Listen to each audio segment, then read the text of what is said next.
안녕하세요. 알파부동산 TV입니다.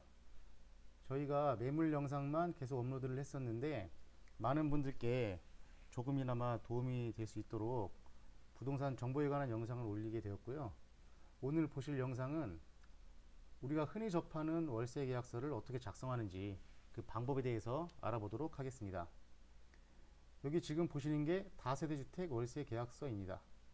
부동산 거래 계약서를 쓸 때는 이 계약서와 중개대상물 확인 설명서라는 것을 작성하게 되는데요.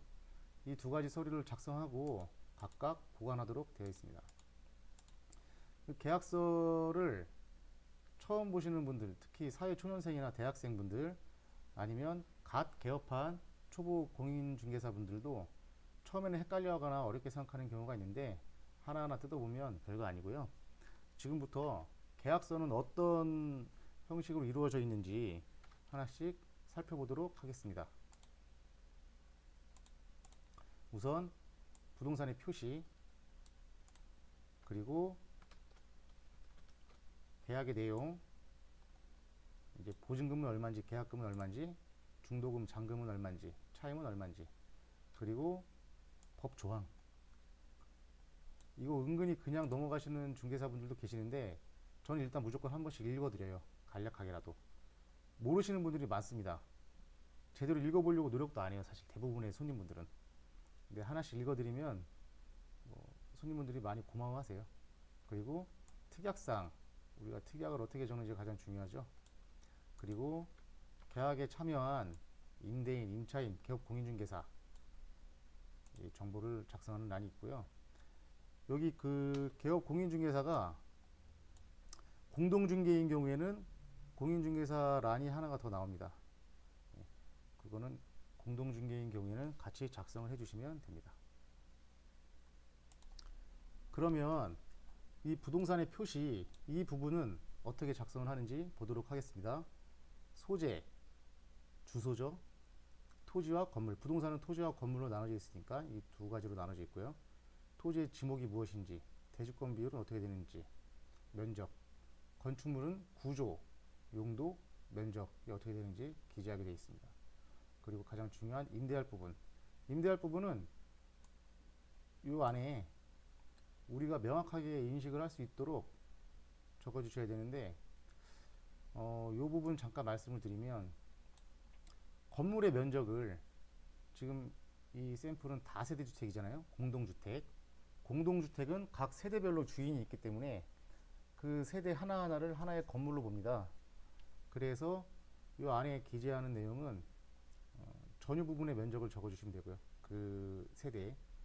그 단독주택인 경우에는 건축 면적을 적어주시면 돼요. 건축 면적. 그리고 임대할 부분에 단독주택은 뭐 예를 들어서 주인이 한 분인데 1층에 두 세대가 있어요. 세를 놓은 집이.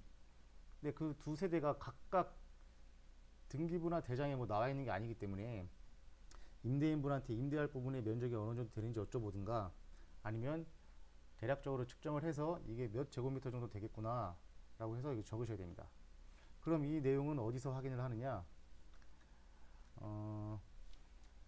부동산 거래계약서를 쓸 때는 등기사항 증명서와 건축물 대장, 토지 대장을 확인하게 되어 있습니다. 등기사항 증명서가 이건데요. 집합 건물이기 때문에 표제부가 두 개예요. 한동 건물의 표시, 그리고 전유 부분인 건물의 표시. 그리고 대지권인 목적인 토지의 표시가 있는데 이게 토지의 면적입니다. 대지의 면적 290.9라고 되어 있죠. 여기 290.9. 그리고 이 부분이 그 세대의 전유 부분, 전유 면적입니다. 대지권 비율은 여기 나와 있어요. 290.9분의 37.79. 요거를 그대로 적어주시면 돼요. 여기 대지권 비율, 면적, 그리고 건물의 면적, 임대할 부분의 면적.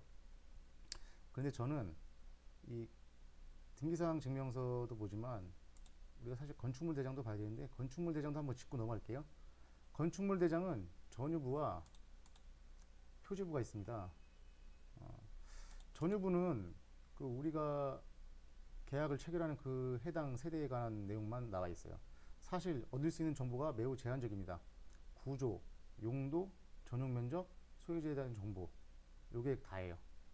이 뒤에 보시면 다른 정보는 별로 없고요.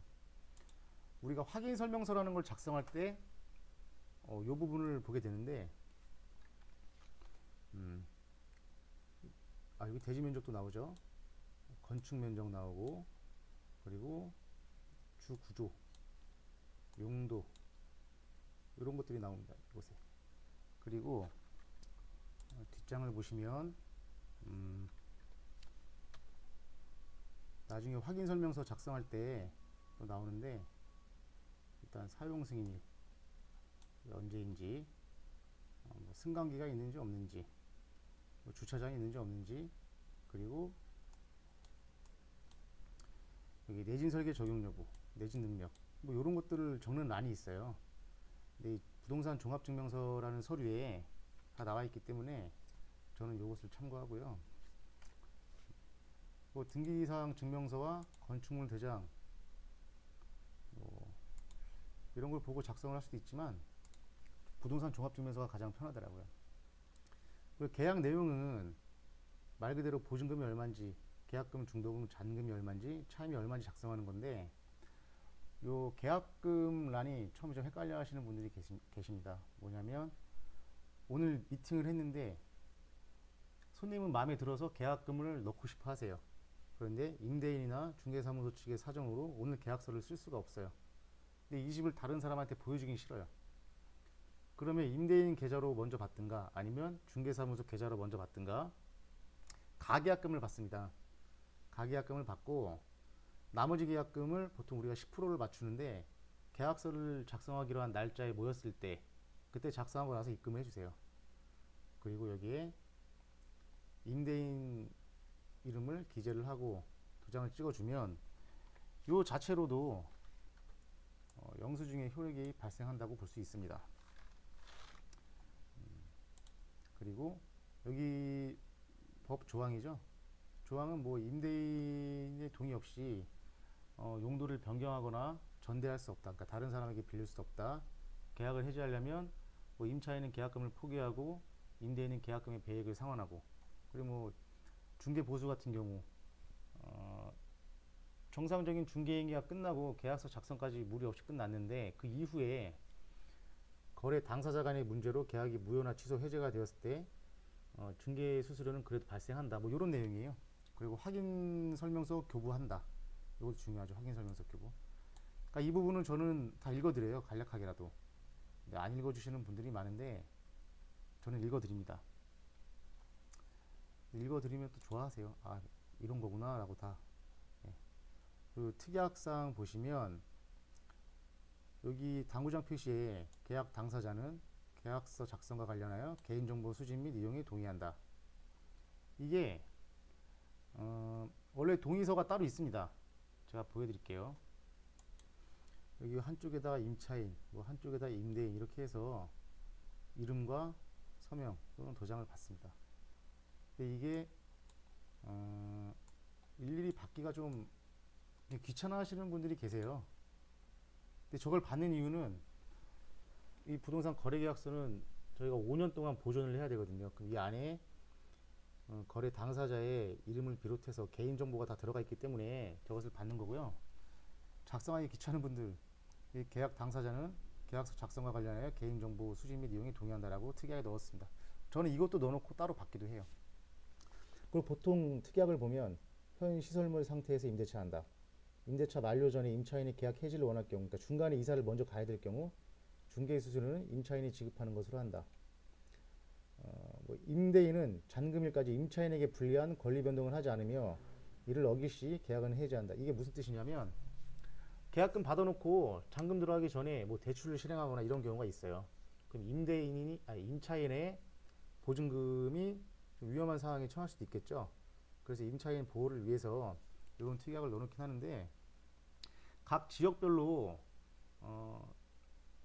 소액 보증금 최우선 변제해주는 제도가 있습니다.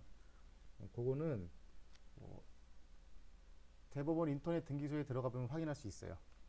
예를 들어서 부천 같은 경우에는 과밀억제 권역이라고 해서 1억 원 이하의 임대차 계약 중 3,400만 원까지는 우선적으로 보상을 해줍니다. 보장을. 이런 거 참고하시고요. 여기 임대인은 욕실 벽과 창문, 문틀 사이 실리콘으로 놔가지고 사용하지 않는 신발장은 폐기해 주는 것을 한다. 이런 사소한 것들도 적는 이유가 구두상으로는 해준다고 했다가 나중에 말 바뀌는 경우가 의외로 많습니다. 이런 것도 그래서 분위기 환기상 계약서 쓸 때 살짝 웃으면서 이거 넣어도 되겠죠라고 넣어요. 이렇게 넣으시면 다들 알겠다고 흔쾌히 승낙을 해주십니다.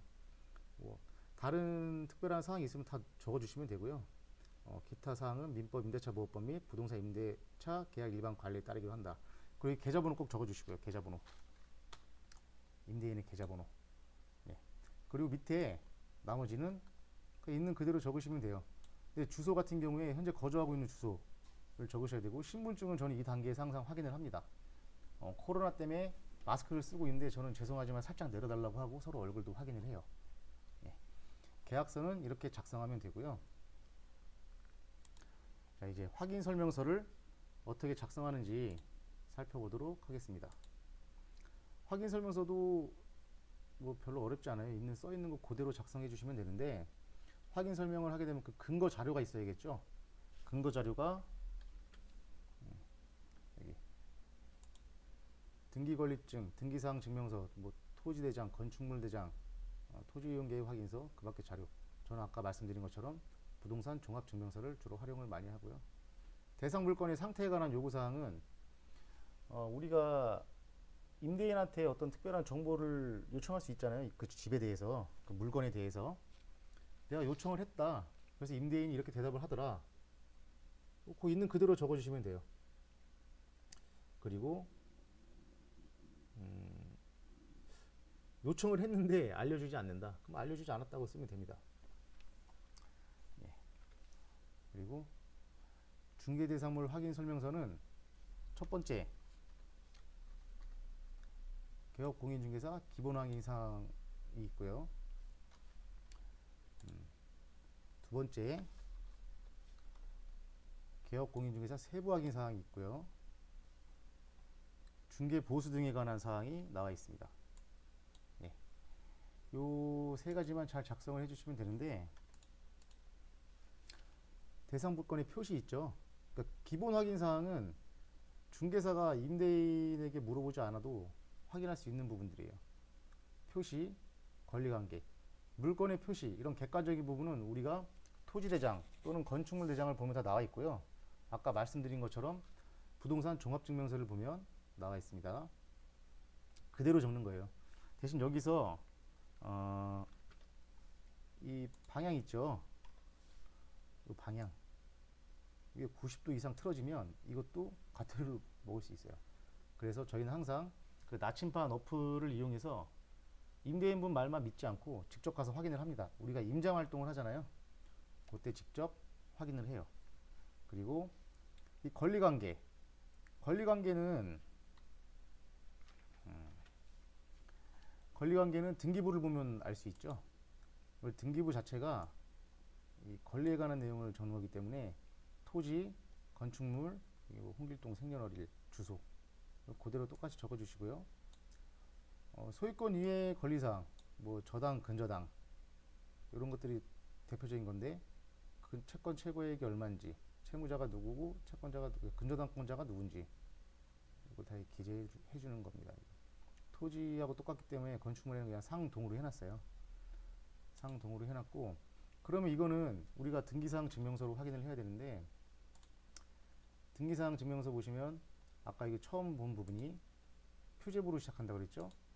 등기사항 증명서는 표제부와 갑구, 을구로 나뉩니다. 여기 갑구라고 되어 있죠. 갑구. 갑구는 소유권에 관한 사항이에요. 소유권. 소유주가 쫙 어떻게 변동되어 있는지 다 나와 있습니다.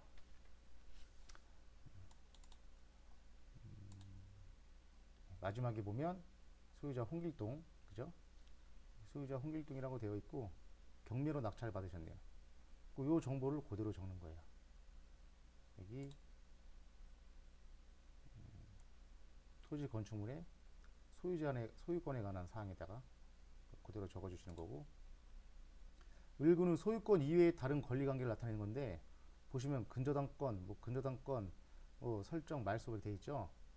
쭉 내리면 이분 채권 최고액 그럼 7,670만 원. 그죠? 요것도 그대로 적어주는 겁니다. 여기다가 여기다가 이렇게 적고 민간 임대 등록 여부는 여기 민간 임대 등록 여부는 민간 임대 사업자인지 아닌지를 파악을 해서 임대 사업자라고 하시면 표준 임대차 계약서를 작성을 해야 됩니다. 그리고 그게 아니면 지금 보시는 이 계약서로 작성하시면 되고요.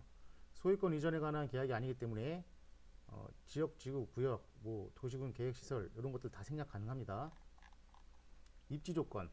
입지 조건은 도로와의 관계, 대중교통, 주차장, 교육시설, 판매 의료시설 어디에 얼마나 떨어져 있는지 그런 것들을 나타내는 거고요. 저는 카카오맵을 활용해요. 카카오맵 보면 다 나와 있고 거리 측정도 되고 도보로 시간이 얼마나 걸리는지도 나와 있습니다. 그리고 관리에 관한 사항, 경비실, 관리주체, 비선호시설, 장례식장, 뭐 화장터 뭐 이런 것들 있는지 없는지 거래예정 금액 있는 그대로 쓰면 되고요. 세금에 관한 것도 매매계약이 아니기 때문에 생략 가능합니다. 실제 권리관계 또는 공시되지 않은 물건의 권리사항은 임대인물에게 꼭 확인을 해야 돼요.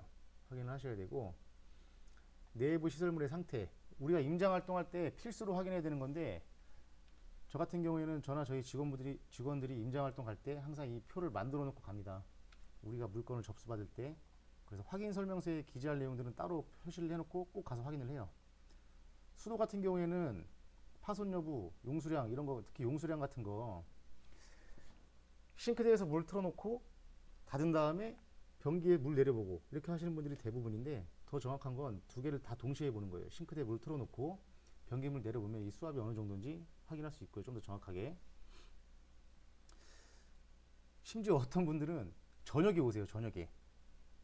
그 다른 세대들도 그 그러니까 공통적으로 그 많이 물을 사용할 것 같은 그 시간대에 오셔가지고 확인하는 거죠. 근데 뭐 그렇게 하면 더 정확하긴 한데 굳이 그렇게까지 하실 필요는 없습니다. 전기, 가스, 소방. 소방 같은 경우에 단독 경보용 감지기는 아파트를 제외한 집인 경우, 물건인 경우에만 작성하는 거고요. 난방, 연료 공급, 승강기, 배수 이런 거 다 있는 그대로 적으시면 되고 벽면에 균열 누수가 있는데 균열은 실금 같은 거는 괜찮습니다.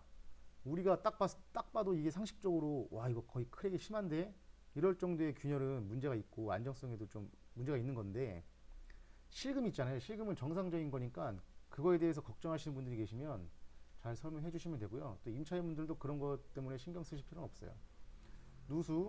누수는 보통 세입자가 나가고 나서 새로운 세입자를 구할 때 도배 장판을 새로 해놓는 경우가 있어요.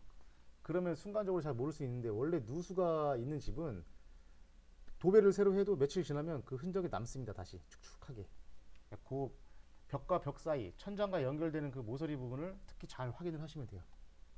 일조량, 소음, 진동은 저는 특별하지 않은 이상 보통으로 다 체크를 해요. 사람마다 가치관이 틀리고 이게 판단하는 기준이 다르기 때문에 저는 그냥 보통으로 체크를 하는 경우가 많습니다. 그리고 중개보수가 중개사분들한테는 중요하죠. 이 법정 산정식이 나와 있어요. 자동으로 인쇄가 되고요. 그 중개사무소가 일반 과세인 경우에는 부가세 포함한 금액까지 나옵니다. 그 지급 시기는 저는 계약이 완성되고 계약서 작성이 끝나면 바로 계약일 지급하기로 함 이렇게 적어 놓는데 이렇게 안 해놓고 잔금일날 지급하는 걸로 하면 못 받는 경우도 종종 생겨요. 계약이 정상적으로 이루어졌는데 그 이후에 본인들의 문제로 인해서 계약이 없던 거로 됐어요. 무효나 취소 해제가 됐어요. 그분들한테 중개 수수료 얘기하면 서로 얼굴만 붉히고 받지도 못하는 경우가 많습니다. 잘 안 주려고 그래요. 계약된 것도 아닌데 왜 주냐. 화장실 들어갈 때 나올 때 마음이 다른 거죠. 그래서 항상 저는 이렇게 적어놓고 설명을 해드립니다. 이런 사유가 있다.